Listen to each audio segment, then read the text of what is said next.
عید قدیر، اینی که در بعضی از تعبیرات گفته شده است که عید الله الاکبر از همه اعیاد بالاتر است، علت این و وجه این چیست؟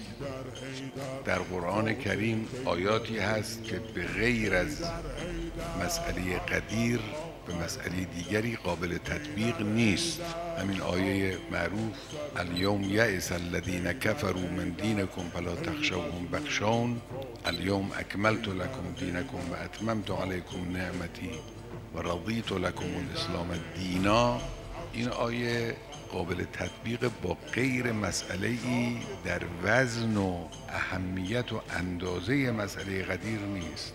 فقط یک چنین مسئله است که میتوانه تعبیر الیوم یئس الذین کفروا من دینکم دربارش بیاد. مخالفین، کسانی که قبول ندارن قضیه قدیر را، این آیه را به نحوی تعبیل کردند، لکن این بخش از آیه قابل تعبیل نیست.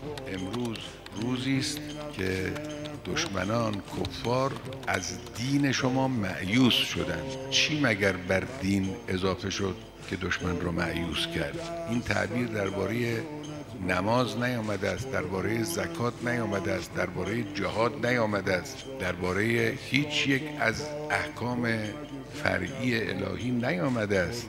الیوم یئس الذین کفروا من دینکم. پس این یک قضیه دیگری است، غیر از این احکام فرعی است. چیه اون قضیه؟